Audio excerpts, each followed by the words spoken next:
Ladies and gentlemen, welcome to the Matt and Jeremy takeover of Watts on Wealth. By the time you're seeing this, I'm sure Barry is out of town or maybe in the Mediterranean somewhere. So today we're at least going to start talking about Social Security and Medicare. So Jeremy, we've started a class at the Brentwood Library Center for Social Security and Medicare, and it has taken a fire in a way that we didn't really expect. So today we're going to bring some of that class to you guys so that if you're not able to attend our class, at least you can grab onto some of the content here. So Jeremy, let's take it away. What is Social Security? Where did it all begin? Why do we have it? Is it kind of an outdated thing? Sure. I mean, essentially, when I go and teach the class that Matt was talking about, I'm essentially answering the three big things. What is Social Security? Will it be there when I need it?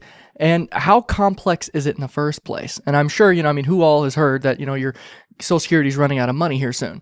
Matt, you heard of that? Yeah, mine specifically. Oh, yeah. My specific Social Security is running dry. Oh, well, yeah, I don't know. Yeah, good luck on us getting any of that. I'm putting all that money in there. I don't think I'm getting any of it. We'll see. But, so there's a lot of concerns there. And when people especially go into retirement, that's pretty much their only source of income in retirement for a good chunk of people. And so it's important that you are maximizing that benefit because, how did you get that benefit in the first place? You worked year after year, decade after decade, and it was pulled out of your paycheck, whether you wanted it or not. And well, now it's time to collect.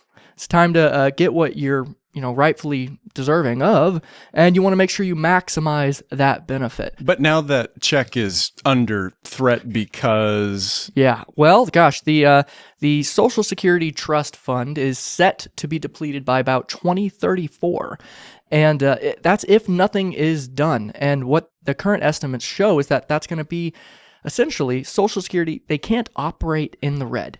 So that means they're only going to be able to pay out what they bring in.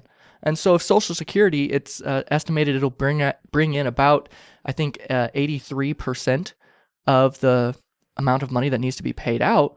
Well, that means if they're only able to pay out 83% of the amount that you need in your check, that's a 17% reduction. And is that because Gen X and millennials aren't expected to have nearly as many kids as the baby boomers did? Or really good question. The parents of the baby boomers, I should say? It's a good question. There's multiple factors.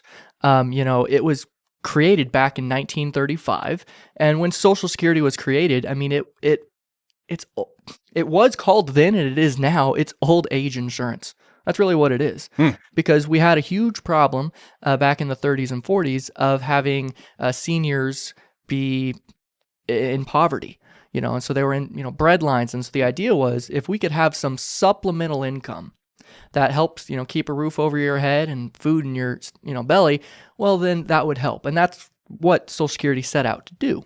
It's not supposed to be some government pension that keeps your standard of living like, when you were working. And, well, over time, the trust fund built up a lot of money. Like how much money? Billions, probably trillions. I forget the exact number, but it's a lot. And the idea is, when it first came out, you could claim at age 65. Was that the only claim date? Was 65? That was initially kind of like the claim date, but guess what the life expectancy was at the time? So we're thinking back to 1935. Yeah, 35 in the 40s, yeah. Okay. You can claim at 65, so maybe the life expectancy was 70, 75. Oh, that was wishful thinking. It was 60. So most people, they didn't even live to the age where they could claim their benefit. Okay, so let me make sure that I'm understanding properly. So we've got a system where very few people are claiming. Yeah. And everybody else is paying in, but you can't claim until you've lived after your life expectancy. Yeah. So back in the day, Social Security was built on a chassis that was bulletproof or idiot proof, right? It couldn't fail. Yeah, it was a great idea because, well, we're bringing in all this money and we're not really having to spend any of it. We're not having to shell any of it out to people who are claiming, because not many, a lot of people didn't make it to the claim age, and the people that did, they only lived about 2 years. 2 years. 2 years once they started claiming after that. And so, versus now, we have some amazing medical technologies, and we've gotten a lot better. And so people are living a lot longer. The average, life expectancy for us males, I think, is 83, and females, it's 86.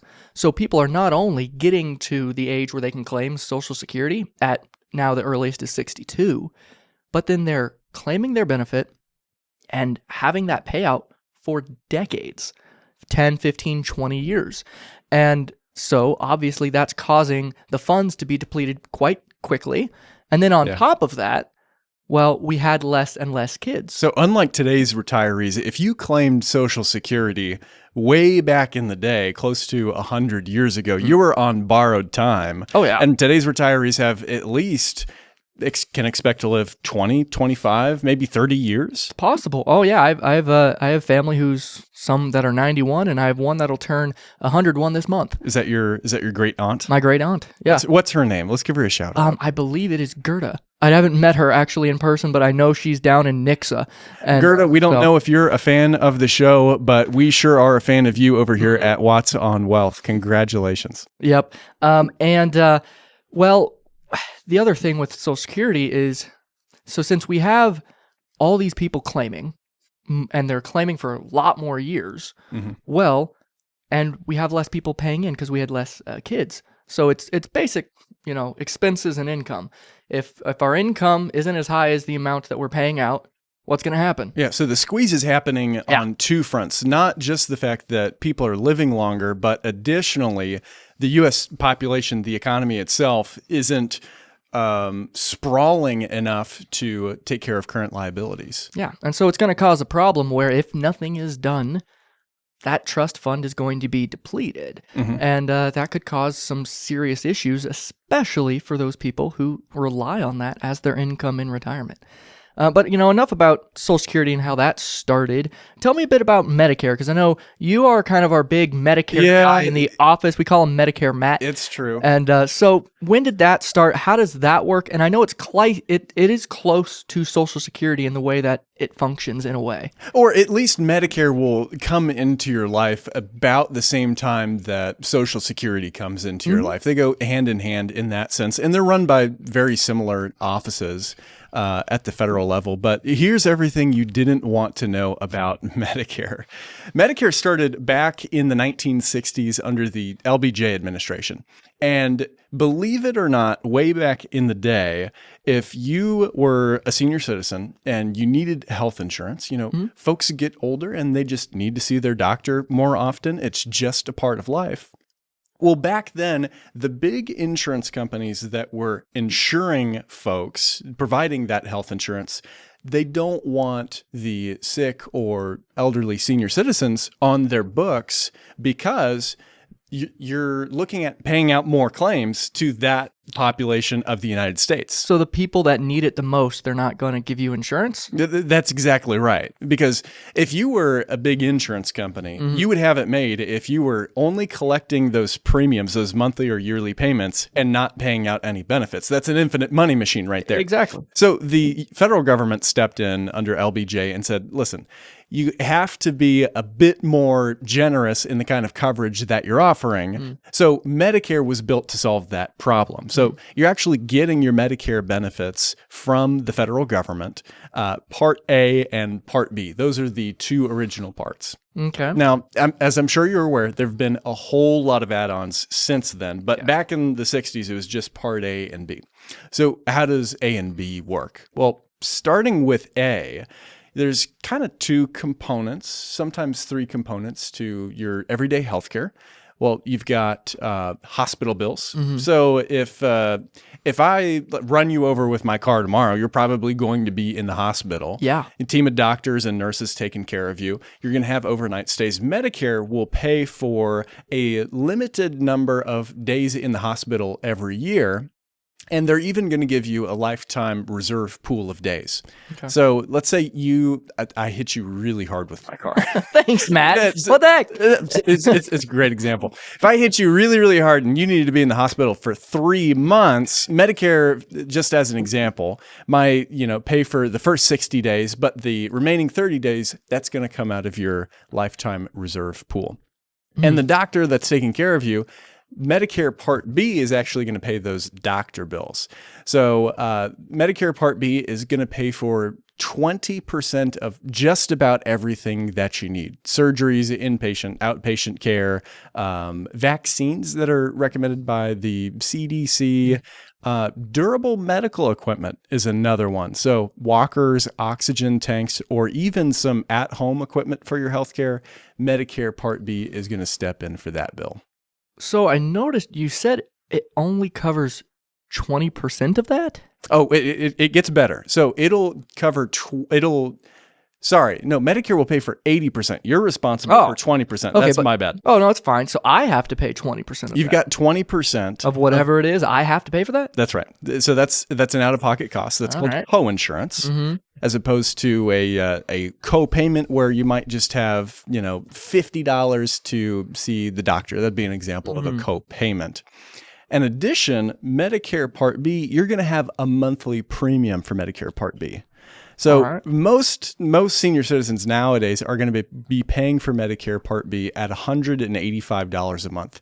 That's the 2025 number. Okay. The 2026 number is going to be a little bit more than $200 a month. But you will actually pay more for your Medicare Part B premium if you're a high income earner. Yeah, same thing with Social Security in a way of if you have higher taxable income, we find that, a lot of what we do, at least at our firm, is centered around taxes because it affects everything that you do in retirement. And so when you have those higher taxable years, whether because you're pulling money out of your IRA or 401k, either purposely or through required minimum distributions, even if you don't need to, causes you to have a higher taxable income, meaning not only do you have to pay more for Medicare, but you take home less of your Social Security check. And that's a real, a crock because, we've been putting all this money away for years and years and years, and we finally start collecting it, and the government says, no, some of that's mine. That's exactly right. Now, say it with me, Jeremy. If you don't get the taxes right, none of it else matters. Yep, it's true. Because at the end of the day, it's not about what you make that matters. It's about what you keep that really matters. Mm-hmm. And so that's one of the main focuses that I look at with Social Security and doing the math to figure out when is the optimal time to claim your benefit. So not only do you get the maximum benefit for yourself that works now, but you want to get the maximum benefit that works for also your spouse, that works when you're both living, and when one of you passes away, because a lot of things change when one person passes away. Mm-hmm. And you want to make sure that you're not getting taxed on it. So when you get that money, it is actually yours and it gets to stay in your pocket instead of you having to shell it right back off to Washington, D.C. So speaking of taxes and Social Security, one question that I think we've been getting asked pretty frequently, certainly since the summer with the One Big Beautiful Bill Act, there was certainly rumors leading up to that legislation being passed that Social Security was going to be tax-free. Did that make it to the final cut? It did not, unfortunately. Okay. It's a great idea. I definitely, I'm a supporter of that. I think it's not right to be taxing the Social Security benefit that, we didn't have the choice to put that money in there or not. Mm-hmm. So I wish Social Security wasn't taxed, but currently the One Big Beautiful Bill didn't address that.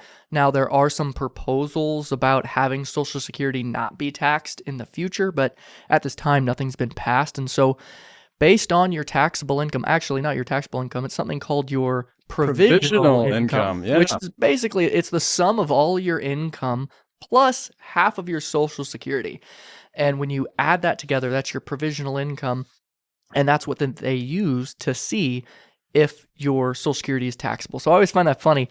Your Social Security, part of it, half of it, it factors into the calculation to see if it's taxable. It's just Yeah, that's a bum deal. It kinda is. Very least.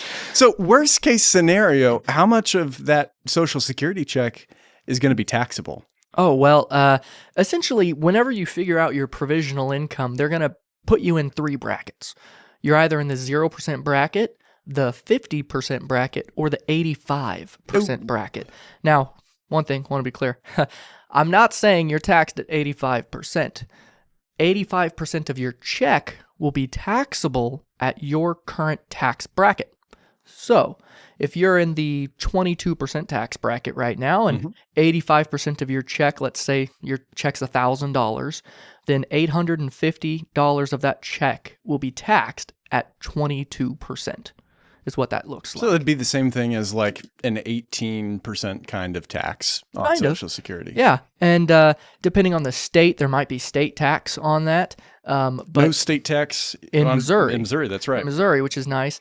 But it can change. And like I mentioned, with required minimum distributions and other odd things that may happen in retirement, the sale of a property or land, if you're a farmer, can cause you to have a really high taxable year where you might have to pay 32, 35% tax on some of your Social Security income. And actually, speaking of that, Matt, I know Medicare, not only can you can pay more for Medicare just because of your high taxable income, but it's kind of confusing on how they do that calculation to figure out how much you pay this year. Can you explain that to me? Yeah, let me tell you about Ugly Aunt Irma. Oh, okay. Okay. I love the U.S. government. This is awesome. This is great. This makes total sense. You know, that kind of sounds like a tax. It does kind of sound like a tax. And actually, unfortunately, the same thing counts for Social Security.